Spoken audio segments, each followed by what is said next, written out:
Good afternoon. I'm here with Rod Messick, CEO of BHHS Homesale Realty. They're a 1,300 agent brokerage in Lancaster, PA. And before I jump into what I want to talk to you about, I know PA just lifted some of the restrictions for sales associates to be able to get back to work last week. How is that? How's the activity in the market since that? So as soon as the order got amended on last Wednesday, pretty much immediately spike in activity. We are experiencing a tremendous amount of pent-up demand around folks who were on the sidelines waiting to get back in and be able to do traditional showings. We had a lot of transactions that were done sight unseen, with a contingency to show before going to closing. We had a lot of pent up need for appraisals and inspections that weren't able to get done. So just a massive amount of new activity. In fact, Bright MLS has been doing a great job with some statistics every week, and they showed the Pennsylvania showing requests, which had been nearly non-existent during the shutdown, spiked up, and were, even with just 3 days, Wednesday, Thursday, and Friday before the week closed, were almost at the same level as the prior year for a full week of activity. So it's been pretty rapid, pretty immediate, and we're starting to look at seeing what the pending numbers on the contracts and what the volume is going to look like. But not surprising. We really, based on what had happened in some other states as they opened up, it's exactly what we had expected. We also service Maryland, and our Maryland market, interestingly enough, even though real estate was able to be conducted the entire time, as the governor loosened up other restrictions, I think it created consumer confidence to get back out and do real estate. So from April 27th on, showing activity for the state of Maryland, has been above prior year showing activity after dipping late March and early April. Now April and May is ahead of last year, which is catching up on that pent-up demand as well. That's good. I bet your sales associates are thrilled. Yeah, they've been struggling through, with a lot of frustration around, man, I go to Lowe's and there's 1,000 people in line 2 feet apart from each other, and I can't take a husband and wife and go show them a house and stand 6, 8, 10, 12 feet apart. There wasn't a lot of rhyme or reason to the restrictions we had in place in the state, and I'm sure people are very happy to get back out there. Even with we still are operating under a lot of safety protocols, which is understandable, but I think we can run at a pretty close to normal pace at what we have in place now. That's great. It's great to hear. The reason why I wanted to jump on this interview with you, and I started doing these interviews because as I talk to people or hear stories of some of our clients, I kind of find gold nuggets in them and kind of want to share them, because there's a lot of other companies that could possibly take advantage of this. And what really stood out to me is I was looking at our recent edition of the magazine that we publish, and you were in there and quoted something along the lines of you're moving through this crisis, managing this crisis through resiliency and optimism, where you understand the hardships of the company, your sales associates, but you're strategically positioning the company to come out of this a lot better. I think I think that starts at the top, and I heard that a lot with a lot of our other successful brokerages. Same type of mindset. So my belief is like I said, it starts at the top. I just want to get a better understanding of, from a personal standpoint, where do you get that from as you lead the company? Yeah, I think a lot of that's just,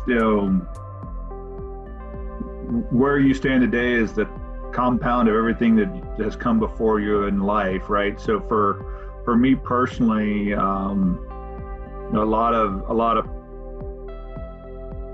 training, a lot of experiences, a lot of challenges, and overcoming those challenges just builds confidence that you can continue to do it. Whether it's taking the company and rebranding it in 2008 with a major franchise change, or doing it again in 2014 with the switch from Prudential to Berkshire Hathaway, whether it's doing a transition with an acquisition, large acquisition, and bringing a new group of sales associates into our family. Whatever those challenges are, as an organization, we kind of have this just can-do spirit about the way we approach the business, staying focused on our agents and their outcomes, and then our consumers, being guided by our core values. All those things layer upon themselves. But as a leader, having seen our amazing team perform over and over and over and over again, regardless of the challenge, just gives you confidence that that if you give them the right guidance, direction, and spirit, that they will absolutely amaze and inspire you. And that happens daily here at Homesale, but especially when there is an existential threat like COVID-19 or the Great Recession, or having to overcome things like brand change, or all those kinds of opportunities create just this amazing spirit here. And I'm so incredibly proud of our team, and that gives us a lot of resilience. We basically have spent a lot of time focused on some stuff from Darren Hardy, and a lot of his philosophy is, you're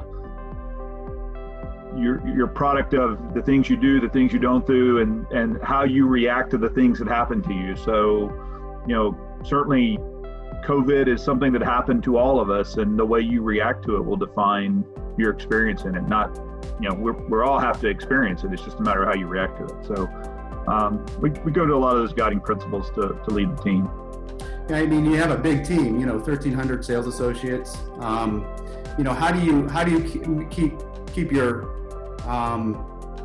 executive team, obviously, keeping them positive, and as it trickles down to all those folks that, in the front lines that perhaps are having some hardships because they can't work, how do you keep that positive mojo rolling through the organization?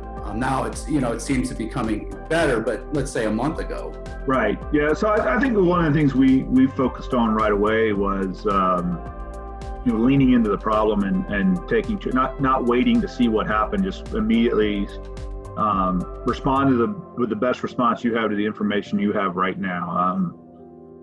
One of my favorite quotes, and I'm going to paraphrase it because I don't know if the audience is appropriate for the full thing, is General Patton said, "A good plan today essentially is better than a great plan tomorrow," and that's definitely something that we try to live by here. Is we take the information we have. One of our core values is we think and act with a sense of urgency. So for this particular crisis, we jumped right in. We immediately started having daily senior leadership calls. It's all of our department heads from all of our business units, mortgage, title, insurance, business unit leaders from all of our business units, mortgage, title, real estate, insurance, and then our department heads from our key support functions, and then Regina Coya's executive vice president. She leads our real estate company. Her executive vice president's team is also on the call, and those 12 to 15 leaders in the company, that group every day meeting, especially early on, right through weekends. We did the first couple of weekends we were 7 days a week. What do we know? What do we need to respond to? How do we help our people? What information what crisis do we need to solve today? There wasn't a whole lot of hand wringing and waiting for, what is NAR going to tell us, or what is PAR going to tell us, or just let's attack the problem we have right now and figure out the best solution and give people as much information as possible. We pretty quickly jumped into a communication cadence with the entire company, where we early on daily, I was doing a daily communication, and it was we coined the we coined the phrase early on, keep calm and home sell on. So that was one of the early battle cries. And that kind of was well received, and we just built upon that as we went through it. We've used some video to communicate some messages. Crazy trying to figure out how to. Normally I have this amazing team of our marketing department with Lori Manier and all her group, and they come into my office and they have the green screen and they have the teleprompter and they've got the professional camera and we can knock something out with a script in about 2 or 3 takes, and it looks great. And I'm sitting here at my house, and we're using an iPhone, and we finally went out and got actually it's right here next to my desk. We went out and got a great little tripod, and so we can now set up the tripod right over the top of my computer, and I found a little free plug-in to Chrome, and it has a nice teleprompter. So we've just adapted and overcome. We find ways to meet the challenge where it is and keep moving. And I think that's it's both cultural. So it's not hard to lead the team there because they wouldn't expect anything else. And that didn't come because of COVID-19. It came because it's in our DNA. It's just cultural to who the company is. Nice. That's some good nuggets in there. So as we hopefully are out of this and trending in a new direction, what have you learned? Is there anything new that you learned about your organization or something that you may have done a little bit differently if in the next time you have to manage a crisis? Getting more on the tactical sense, learning, we've learned that, our team will be more responsive to video, this type of interaction than we possibly thought they would be. So, attendance in and I'm hearing this around the country from brokerage leaders and other businesses as well, that attendance at some of our sales meetings have been more robust in over a video conferencing capability. They're more disciplined, they're more concise, they're better prepared. Think that the using video technology could be something that we continue to leverage much deeper in a post-COVID world to try to drive the best source of content to the agent, to the managers, et cetera. We've got these amazing resources. Jen Jones, who you know from our team, just does this amazing job connecting with our agents and providing value for them. But we cover a lot of territory. So for Jen to jump in her car and drive an hour and a half and have an opportunity to impact 2 or 3 or 5 agents and then have to drive 2 hours back, that's a lot of time spent for a very small portion of people. And sometimes that's necessary. We need that high touch at times.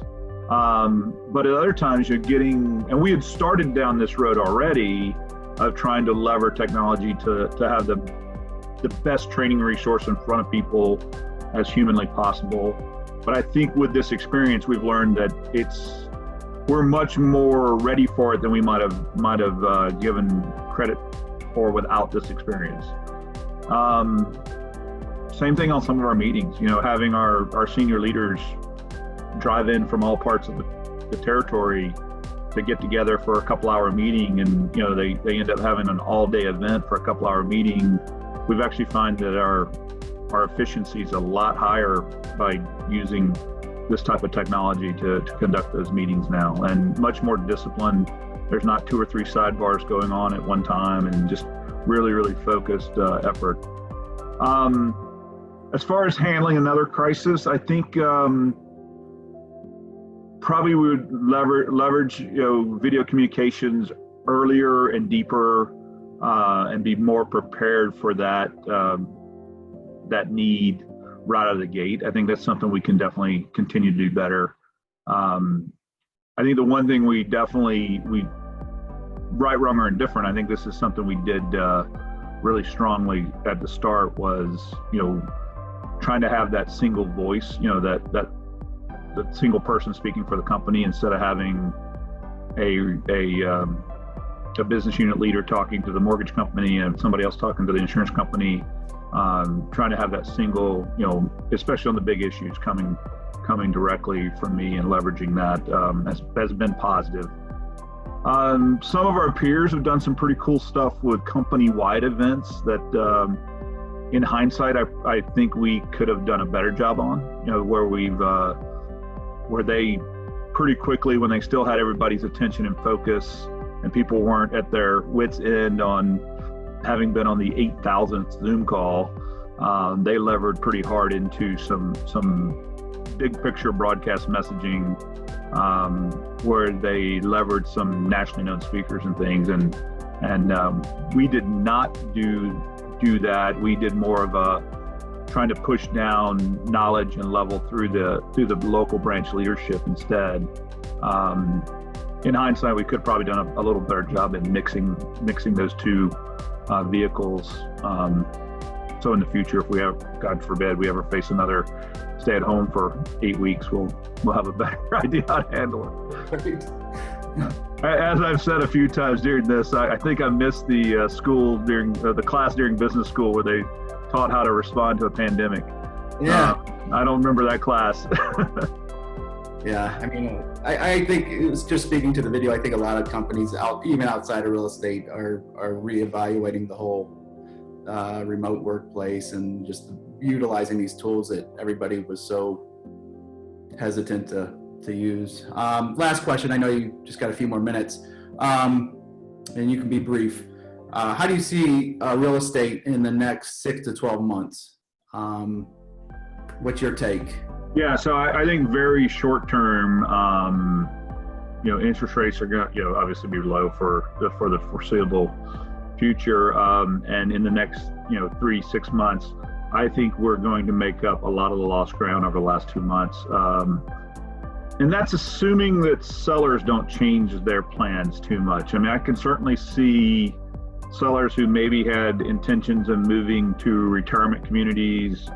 And I don't know about other parts of the country, but certainly that's been where some of the concentration of exposure has been in our local markets.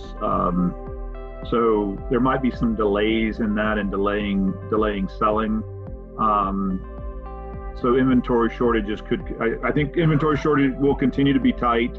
I think there'll be a lot of demand. I think the folks that have job security are going to want to transact now. And really look for fulfilling those needs. Once we get further down the road, what's the longer term impact? What businesses fail? How does people's opinions about living in high density environments change? All those kinds of issues. There could be. I could see some markets having a major influx of demand, and I can see some markets becoming less desirable and seeing where that goes. I know I've heard anecdotally that Connecticut is just on fire right now with people looking to get into a less densely populated area than Manhattan. We certainly think Central Pennsylvania could offer some opportunities for folks whose workplace is in Manhattan, but they only need to be there, a couple times a month physically, and they can remote in the rest of the time. This is a great place. We're 2.5 hour train ride away. You can literally be in a 9 a.m. meeting in the city, and you can sleep in your bed the night before. So and be back home that night. So Sounds like a plan to me, Rod. Yeah, it's part of we're working on marketing around that idea. So yeah, absolutely. Awesome. Hey, thank you so much. And we made it by 1:30. So all right, sounds good. I appreciate the opportunity, Aaron. You got it. Take care. All right, bye-bye.